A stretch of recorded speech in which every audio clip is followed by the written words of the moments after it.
Hello everyone, आज के इस वीडियो लेक्चर में हम बात करेंगे प्रोकैरियोटिक सेल के बारे में। हम दोबारा से प्रोकैरियोटिक सेल के बारे में क्यों बात कर रहे हैं? क्योंकि पुराने लेक्चर में मैंने आपको छोटी सी चीज़ नहीं बताई थी और वो बहुत इंपॉर्टेंट थी। जो चीज़ छोटी होती है वो ज़रूरी नहीं इम्पॉर्टेंट ना हो, वो बहुत इंपॉर्टेंट चीज़ थी और उसी के बेसिस पर हम यूकैरियोटिक और प्रोकैरियोटिक का डिफरेंस भी यहाँ पर सीख लेंगे। तो एक तीर से हम दो निशाने मारने वाले हैं, शायद तीन। पहला कि आप प्रोकैरियोटिक सेल के बारे में ज़्यादा जान जाओगे।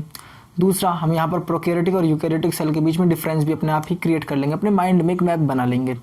तीसरा, आपके एंट्रेंस के लिए ये बेस्ट लेक्चर होने वाला है। मतलब कि प्रोकैरियोटिक सेल के इस लेक्चर के बाद, इस वीडियो के बाद आपको प्रोकैरियोटिक सेल के बारे में कुछ और पढ़ने की ज़रूरत नहीं पड़ेगी। मोस्टली यहाँ पर कवर होने वाला है प्रोकैरियोटिक सेल के बारे में। देखिए, जो प्रोकैरियोटिक सेल है ये बहुत पुरानी सेल्स होती है। मैंने पिछले लेक्चर में आपको बताया था कि ये दो वर्ड से मिलकर बना है। प्रो मतलब कि पुराना, प्राचीन, कार्य मतलब न्यूक्लियस के लिए, और टिक मतलब कि जो ऐसी सेल है जो इस तरह की वेशभूषा रखती है। ठीक है, सेल मतलब कोशिका, प्रोकैरियोटिक कोशिका। हम यहाँ पर बात करेंगे prokaryotic cell lacks. Prokaryotic cell में किस चीज़ की कमी होती है, क्या इसके अंदर नहीं होता है, वो हम पढ़ेंगे। इसके अंदर कुछ ऑर्गेनिल्स नहीं होते, इसके अंदर कुछ ऑर्गेनिल्स नहीं होते। इन ऑर्गेनिल्स को आप ऑर्गेनिली बोल सकते हो, ऑर्गेनिल बोल सकते हो, ये आपके ऊपर डिपेंड करता है। स्पेलिंग ठीक लिखना इन चीज़ों की, इसमें बायोलॉजी में नंबर कटता है। कोशिका अंग, इसको हिंदी में कोशिका अंग बोलते हैं बेटा, कोशिका अंग। अब कोशिका अंग, ऑर्गेनिल, अंग मतलब पार्ट्स, सेल के कुछ पार्ट्स जो सेल को लाइव रखने में मदद करते हैं, जिसकी वजह से सेल लाइव है। यहाँ पर बहुत सारे हमारे पास पॉइंट्स हैं जिनकी वजह से हम बता सकते हैं कि ये प्रोकैरियोटिक सेल की विशेषता है, खासियत है। देखिए, प्रोकैरियोटिक सेल में किस चीज़ की कमी होती है? इसमें एक स्पष्ट केंद्रक, यानी कि एक well defined nucleus. Hindi medium वाले इसको वेल डिफाइंड न्यूक्लियस ही बोलें, और इसको ध्यान से देख लें, क्योंकि अभी आपको बेटा आपको इंग्लिश में पढ़ना है। हिंदी इंग्लिश एक लैंग्वेज है, जिसमें आपको बेटर समझ में आ जाए वो आपके लिए बेटर है। पर आपको 11th और 12th में जब इंग्लिश मीडियम में आपको जाना है तो आप इंग्लिश की अभी से तैयारी कर लीजिए। आप एकदम पावरफुल बन के इस चीज़ को पकड़ लीजिए। इसको स्पष्ट केंद्रक इसमें नहीं होता, जिसको हम कहते हैं वेल डिफाइंड न्यूक्लियस, इसमें प्रेजेंट नहीं होता। ये चीज़ इसमें क्या है बेटा? एब्सेंट है। किसमें? प्रोकैरियोटिक सेल में, जबकि ये यूकैरियोटिक सेल में प्रेजेंट होती है। Absent in prokaryotic cell. What is absent in prokaryotic cell? Well defined nucleus is absent in prokaryotic cell.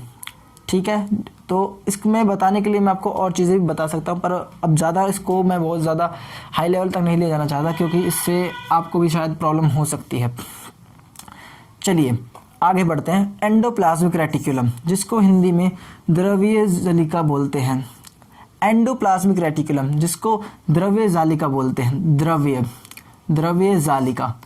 अब आप यहाँ से देखिए, एंडो मीन्स होता है अंदर। अब मैं आपको टर्मिनोलॉजी को खोलना सिखा रहा हूँ, मैं आपको बायोलॉजी के बेसिक्स बता रहा हूँ, जो बहुत ज़्यादा इंपॉर्टेंट है। अगर आप ये सब चीज़ सीख गए ना, तो आप बायोलॉजी की बुक खुद पढ़ लोगे और आपका इंटरेस्ट अपने आप जनरेट हो जाएगा। तो एंडो मीन्स होता है अंदर, प्लाज्मिक मतलब प्लाज्मा में, द्रव्य जलिका, जलिका मतलब कुछ वाटरी लग रहा है ना, कुछ जल से रिलेटेड लग रहा है, इधर से भी आप इसको जोड़ सकते हो। द्रव्य जालिका, सॉरी जालिका, जाल, जाल मतलब एक नेटवर्क। तो यहाँ से देखिए, एंडो मीन्स होता है अंदर, प्लाज्मा के अंदर, प्लाज्मिक, प्लाज्मा के अंदर। रेटिक्यूलम, रेटिक्यूलम मतलब जालिका, रेटिक्यूलम मतलब एक जाल, एक नेटवर्क, एक नेटवर्क। क्या होता है बेटा? एंडोप्लाज्मिक रेटिकुलम एक नेटवर्क होता है। और नेटवर्क कैसा होता है? झिल्लीदार, मेम्ब्रेनस नेटवर्क। एंडोप्लाज्मिक रेटिकुलम क्या है? एक मेम्ब्रेनस नेटवर्क है। कोई आपसे पूछे व्हाट इज एंडोप्लाज्मिक रेटिकुलम, द्रव्य जालिका क्या है, तो आप बताओगे ये एक नेटवर्क है, एक नेटवर्क है जो सेल के प्लाज्मा के अंदर पाया जाता है। और इंटरेस्टिंगली एंडोप्लाज्मिक रेटिकुलम निर्माण करता है गोल्जी बॉडी का, जिसको हिंदी में गोल्जी काय बोलते हैं। गोल्जी काय का निर्माण कौन करता है? द्रव्य जालिका। और द्रव्य और गोल्जी बॉडी से क्या बनता है हमारा?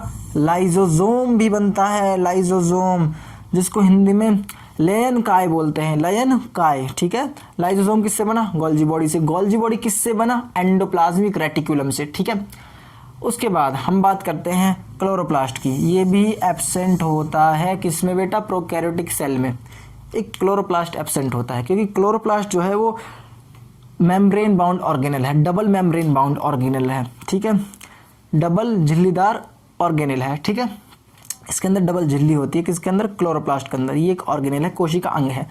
सेंट्रोसोम क्या है बेटा, ये इसके अंदर सेंट्रियोल प्रेजेंट होते हैं जो डिवीजन में हेल्प करते हैं। ये भी किस में एब्सेंट होता है, प्रोकैरियोटिक सेल में ये भी एब्सेंट होता है।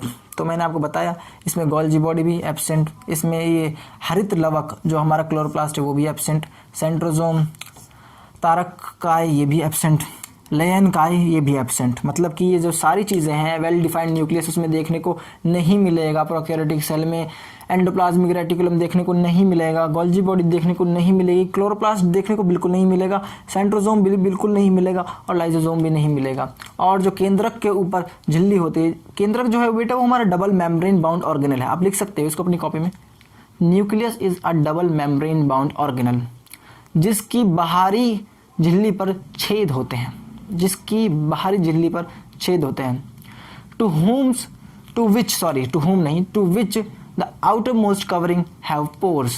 There are some pores present on the outside of the nucleus in the eukaryotic cell. अगर यूकैरियोटिक सेल की बात करेंगे तो उस पे पोर्स होते हैं आउटर मेम्ब्रेन पे। देखो ऐसे, ये मेम्ब्रेन हो गई, ठीक है, ये मेम्ब्रेन हो गई, डबल मेम्ब्रेन मैंने बोला, ठीक है।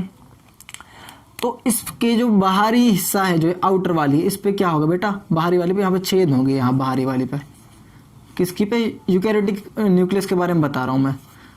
Eukaryotic nucleus double membrane bound है, जबकि जो प्रोकैरियोटिक न्यूक्लियस है उसमें तो कोई मेम्ब्रेन ही नहीं है। ये बात आपको क्लियर होनी चाहिए। आप इस चीज़ को लिखिए, प्रोकैरियोटिक जो सेल है उसमें कोई न्यूक्लियस नहीं है, उसकी न्यूक्लियस में कोई मेम्ब्रेन नहीं है, जबकि जो यूकैरियोटिक सेल है उसकी न्यूक्लियस पर मेम्ब्रेन है, और वो भी डबल मेम्ब्रेन। और जो बाहरी मेम्ब्रेन है उस पर क्या है बेटा, छेद है, पोर्स हैं। आई होप आपको ये सब समझ में आया होगा, ये बहुत इंपॉर्टेंट चीज़ थी। इनके बारे में तो हम यूकैरियोटिक सेल में डिस्कस करेंगे ही। अभी के लिए ये लेक्चर इतना ही है। आप अपना ध्यान रखते रहिए और पढ़ाई करते रहिए। All the very best, thank you.